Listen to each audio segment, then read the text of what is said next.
From Eyewitness News, this is Newsmakers.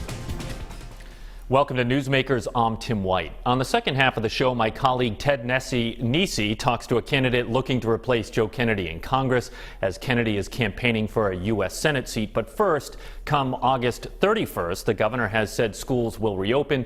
But what will that look like? This week, the head of Teachers Union National Education Association of Rhode Island tells me it is very unlikely it will be full in-person learning. Here now is my interview with Robert Walsh of NEARI. Pleasure to be here. So NEA Rhode Island represents 6,000 K through 12 teachers in the state. That's half the teachers and more than half the school districts, which are largely suburban. When you think the urban districts, that's the AFT. When you look at reopening in the fall, whatever that is going to be, what are you hearing from teachers now that we're about 6 weeks out? Well, there are significant concerns. Obviously, as we're filming this the day before, the plans are due into the Department of Ed from the superintendents. In many of the districts, we did have input into those plans. In some of the districts, we probably disagree with the plans that are being submitted, but we're relying on the Department of Ed as guided by the Department of Health to vet the plans first and foremost for health and safety concerns. All right, before we get into that, though, what kind of things are you disagreeing with? What red flags are you seeing in certain districts? Now, not that these will make the final cut, but if the suggestion is that students and teachers will be cleaning the classrooms themselves, that's a non-starter. If the suggestion is that these are recommendations, not rules, for wearing masks or having the social distancing or any of the other things that are supposed to happen in the classroom setting and traveling to the classrooms, that's a non-starter. If on the other end of the spectrum, the thought is that a kindergarten student is going to wear a mask for 7 hours, that's just not practical. So that is a non-starter just from a practicality standpoint. We're taking the Department of Health and CDC guideline recommendations very seriously, and those cannot be ignored. And we're relying on the combined efforts of Department of Ed and Department of Health to look at those plans and reject things. Now, a lot of that we might have caught in the process of conversation in the districts where a cooperative effort was being held. So there's practicality right there. And then there's I should take half a step back and say August 31st is the current day where something's going to happen. It does not mean in-person schooling for most kids. It might not mean in-person schooling for any students, and it might be a day that gets moved forward a week or two. There's nothing sacrosanct about it. It's just the start of a common calendar, and we think a common calendar makes sense anyway, but certainly in a pandemic. If they need to move the day, it's going to be fine. The governor's done an excellent job of showing real leadership on this, so we are following the lead. Our folks are concerned, they're impatient, they work out of plan books their whole life, so they want to know what the plan is. And right now we're Bill Belichick, we've got 4 or 5 plans, we just don't know which one we're going to implement depending on the circumstances. I have a question for you about the unified calendar in a minute outside of the pandemic and what has been the holdup on that. But I'm interested in the comment you made on masks. You said if kindergartners are expected to wear a mask throughout the day, that is just not realistic. I have had 2 that have gone through a kindergarten, and I tend to agree with you on that. But where do you fall overall on masks? Because I know some school districts are saying students entering and leaving the school wear masks, but teachers must wear them all day long. Would you support districts that call for teachers wearing masks? It depends. Let's use the new common reference point of a restaurant. If you truly have a table, and in our case, the desks, 6 feet apart, and the teacher more than 6 feet away from the students, it is possible after the students are seated, after the teacher is separated from the students by an acceptable distance, to have a scenario where masks can be removed. Possibly. Again, if the guidance is there. But and the other guidance says if desks are together, students and the teachers should be masked all the time. Some of it is circumstantial, related to what the plan and literally what the physical infrastructure of the building is. But for traveling to and from, for going to the restroom, and all the other isolation things on top of it, try and keep students in pods and everything else. That's why there are multiple plans out there. But when we are, when in doubt, keep them out is probably a watchword we have. It's going to be complicated for this all to make sense until we get to the point of a vaccine. And we're going to lean on the conservative side of every one of the interpretations. So you had, as you raised, we don't know what August 31st is going to look like, if it's going to be full in person. Obviously, where the number of cases are and hospitalizations are in the state is going to likely drive what happens on August 31st. But where we are right now, 6 weeks out, with the governor saying the plan is full reopening in the fall, do you feel like the districts are rushing to reopen, or are you comfortable where things stand right now? I don't think the governor has said full reopening in the fall. I think the governor has said August 31st is the start of what we ever start. I think it is highly, highly unlikely that if you're defining full reopening of what last September looked like, I am not going out on a limb to say that is not going to happen on August 31st. Just not going to happen. So what hybrid program or full distance learning program will be implemented on August 31st or a week or two later, I think is the right question for, we'll call it phase one of school reopening. Since everything else was phased in, why not phase this in? And I don't think that's speaking against anyone's interest here. I think that's just a logical assessment of where things are. And we know the parameters. If things get worse, I mean, as one of my colleagues observed, if you can't keep an ice cream shop open, how can you open the schools? And that's a very realistic observation of what happened last week. And that's fine. We're going to do health and safety first, health and safety first. We want to get back as soon as we can, but it's got to be safe. And you've got to make allowances for immunocompromised teachers and immunocompromised students. You have to make sure, recognizing that not everyone is coming into it from the same place, you have to have recognition for those categories of adult professionals and the student learners. And while Providence is, I know Providence is not an NEA school, it's AFT, but my colleague Steph Machado reported that Providence is going to explore doing a virtual learning academy just for the people that you were talking about there, both teachers and students that will, under no circumstance until there's a vaccine, return to school. So you might have one teacher that is teaching all first graders in the district, or one or two, so on and so forth. Do you think every district needs to plan on some form of a virtual learning academy? Yeah, well, I think since it was our idea, I think that it's probably something I have to support as long as they're using our staff members to do it. In an ideal scenario, is that a possibility? They might try and outsource to non-union members? They'd be very foolish if they tried to outsource it, but I felt the need to say directly that this should be done with existing experienced personnel who actually know what's going on in the districts that they're coming. I think that's the advantage of having the technology. If we have, in a perfect world, you'd have a matching system where the folks who need to teach virtually are matched to the students who need to learn virtually, even in a more inclusionary environment.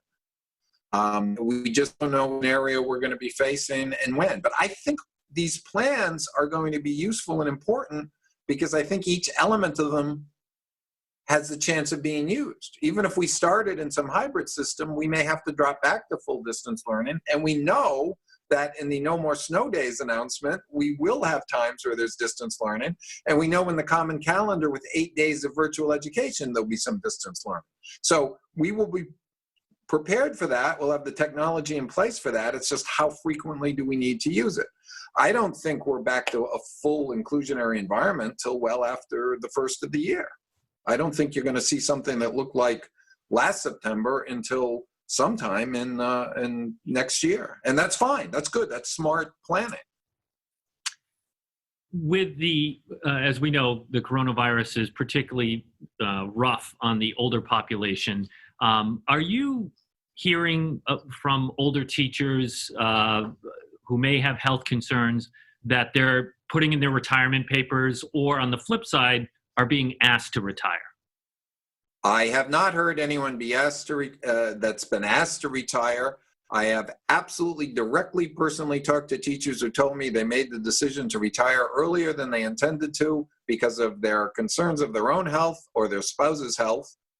They felt they were close enough. In an ideal world, they would have waited a little bit longer to retire and have chosen to go earlier. I have not heard anyone, and we would react strongly to anyone being forced out, because we believe if it's safe to go back, it should be safe for everybody. And if it's not safe to go back, why are we taking a chance for anybody? But even within those parameters, a lot of the higher ed institutions are asking, what are you more comfortable doing, and giving that allowance? And yeah, it hasn't made the news yet, but CCRI announced a couple of days ago that the majority of the classes in fall are going to be online. So they've made a decision already. But with the teachers that have expressed to you that they're looking to retire, how many are we talking about here? Is there any concern on your end that there will be so many teachers that put in their retirement papers that there just won't be enough? There already is a teacher shortage, I would argue, in the state, but there won't be enough to fill either the virtual or in-person classrooms? I don't have that concern, because I have great faith in government and Dr. Alexander Scott not to make a decision that forces that. If we were in a different state where we had a governor saying open at all costs and everyone's going to be forced back to work, we would be inundated with retirement. I have great faith that Gina Raimondo and Nicole Alexander Scott are going to say, stop, it's not safe, don't go back, if they feel that's the way it is, and give us those assurances. And in the unlikely circumstance they don't say that, we will say it loud and strong and say to the parents, it's not safe. I don't think we're going to cross that bridge, because I think we're going to lock arms, and I think most of the superintendents would lock arms with us. I think there will be a unified message. I don't know when that unified message will come. I would say look for us to be standing on a stage virtually together, maybe the end of the first week of August, second week of August, to say, here's what we see happening on either August 31st or on a rescheduled date a week or two after that.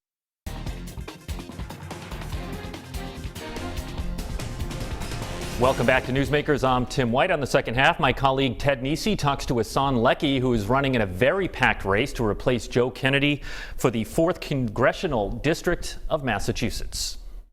Ihssane Leckey, 4th District candidate in the Democratic primary. Thanks for joining us today. And thank you so much for having me, Ted. It's great to see you. So let me just start with the question I've generally been asking all the candidates off the top when I speak to them. Why are you running? You know, we're in such deep crisis in our country. We've lost over 120,000 people to COVID. Tens of millions have lost their jobs and lost their health insurance. And we live in a country that has a history of racism and that is dealing with systemic racism, and with so many people showing up in the streets to say no more, and a government that is not listening. So, as somebody who comes from the hurt and pain of so many in my district, in our 4th Congressional District, I feel the obligation to step up, to fight for those who are the most vulnerable in our communities, to make sure that we have people who come with the lived experience and the professional experience to win this seat for them. And this is, as you know, for the first time in the history of our districts, that we actually have a chance to elect somebody who's an immigrant, who's Muslim, who lived in poverty, who pulled herself out of poverty through going to community college and through working the small jobs of everyday people, being a caretaker, being a restaurant worker, and seeing what it's like to be in that part of society when you're not heard and when you feel that you're not represented, and to take every success that I've built in my life and every luck I've had in my life to fight for the most vulnerable, so that that unnecessary suffering would be ended in our country. So unlike the other candidates in this race, Ihssane, you actually had jumped into this primary before we found out Congressman Kennedy would run for United States Senate back last year. And of course, you've stayed in it and are competitive now in an open seat race. What were your biggest disagreements with Congressman Kennedy that led you to decide you would seek this seat when we thought there would be an incumbent? So as a Wall Street regulator at the time, and I was working full-time, overtime, and raising my child, my little daughter, Nora. So I had 2 full-time jobs. And I saw that our congressmen fell short on issues of healthcare and on issues of the environment. I started organizing for Medicare for All, for a Green New Deal, to get corporate money out of politics, and even had to push him on impeachment. And felt that for people like us who are working so hard, we shouldn't be in a position where we have to push our politicians to do the right thing. This is a district that needs a bold, progressive leader who's going to be pushing our government to do the right thing. I also, was working in regulating and fighting against the biggest corporations in America and in the world on behalf of the American people so that they don't wreck our economy again like they did in the 2008 financial crisis, leaving people homeless and jobless. So in that fight, I started to see that the Trump administration started to deregulate. And by that, I mean giving more power to the big corporations on Wall Street, not holding them accountable, not forcing them to set aside rainy day money for when things go wrong. And unfortunately, Congressman Joe Kennedy voted for that deregulation. I knew, because I was behind the veil, studying what threats could attack our economy systemically and how we can proactively fight against those threats. Well, that deregulation took away those opportunities to protect the American people and the working families. That's why I decided to challenge him. So I assume you're supporting Senator Markey in the Senate race? I love Senator Markey. He's been in the fight for against climate emergency and for the climate justice for a very long time. And I think, he led the charge on the Green New Deal, which is, a resolution. It's not a bill, it's a resolution that would shift our economy from fossil fuels into renewables by 2030, that would create millions of good jobs, and that would prioritize the communities that have been on the front lines and affected the most. And, my plan for the Green Economic Recovery Plan builds on the Green New Deal resolution and is more immediate as a reaction to what's happening with COVID, so that we can get into recovery very quickly. Have you sought an endorsement from Alexandria Ocasio-Cortez? I know Ilhan Omar, another member of the squad, as they call themselves in Congress, is supporting you. Yes, as you know, the squad is big. The squad goes beyond what we have successfully elected in 2018, and we see how these women of color have been leading the charge on pushing our party to do the right thing, pushing our Democratic Party to do the right thing. And it's really important that we have solidarity in our movement, that we elect people who come with the lived experiences that would understand what it's like to spend $65 a month as a single mother to buy clean water for your children. These are the lived experiences in my districts. And I also grew up in a country, and I grew up in Morocco, North Africa, where in the summertime we lost water, and when it came back, it tasted like bleach. So I understand deeply the hurt and pain in that struggle, and my fight for these policies, these bold progressive policies, is a fight that is personal to me. So, I cover members of Congress, and They all say there's a lot of issues they're passionate about. They make sure the voters know where they stand, but they have to prioritize what they become an expert on and where they really focus their attention and their work and the bill.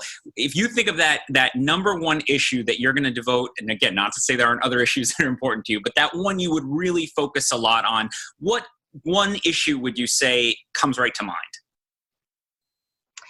So as I mentioned to you, we need a green economic recovery plan that is comprehensive, that includes creation of millions of jobs, rebuilding infrastructure in our district, rebuilding, building true public transportation that links people to economic opportunity. As you know, the South Coast Rail is one of those issues that we're dealing with and that we have to deliver to our community. And also, we need Medicare for all. And I know that you're pushing on one single issue. We are not in a one single issue crisis. Unfortunately, we have to pass Medicare for all so that people have access to reproductive care, to a doctor whenever they need it, and decoupling this association with healthcare with your employer. We need freedom for our labor so that we can choose the jobs that we want and that are right for us without fearing that we would lose our health insurance. So you mentioned South Coast Rail there. Our viewers at WPRI, of course, are in the southern part of the 4th Congressional District. It stretches up to Brookline and Newton, where you and all the candidates actually are hailed from. What connections do you have to Fall River, Attleboro, Taunton, down here, our part of the district? The connections are in our lived experiences. When I came to this country, I worked in restaurants as a server. I faced I took sub-minimum wage. I faced sexual harassment and wage theft. I babysat twins for $5 an hour. I remember pushing that stroller with 2 car seats for a very long distance for that $5. And I remember my commute being 2 hours each way. It was very, very difficult to live in poverty while surrounded by so much wealth and resources that are not being distributed equally.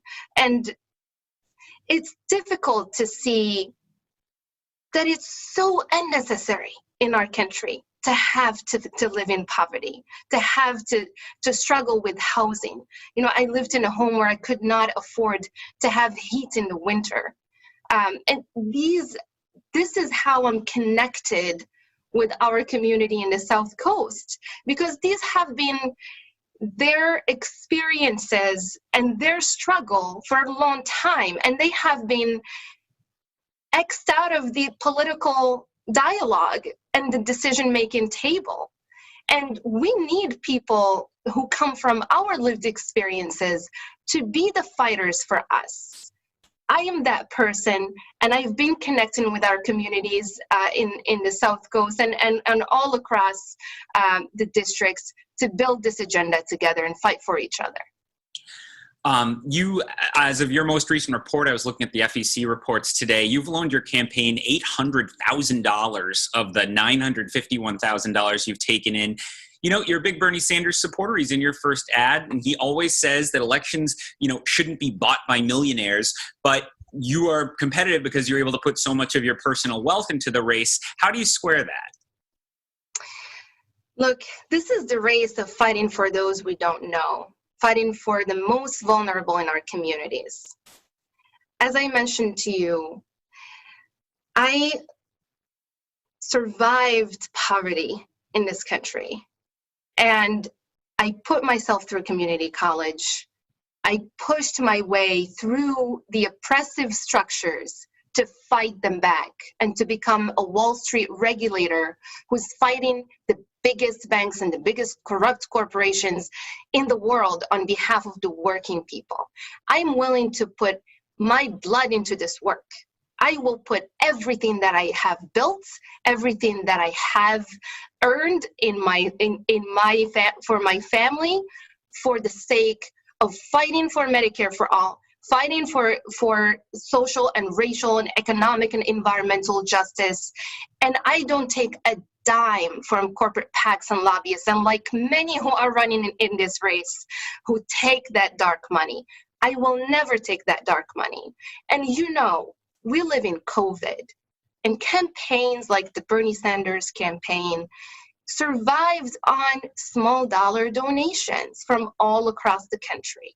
We have received thousands of small dollar donations before COVID, but during COVID, you know, people lost their jobs and they couldn't donate. They make the calls for us, they send the text messages, they volunteer for us. We are a grassroots campaign, but we had to step up, and I'm willing to use my privilege and everything that I have for the most vulnerable in our districts.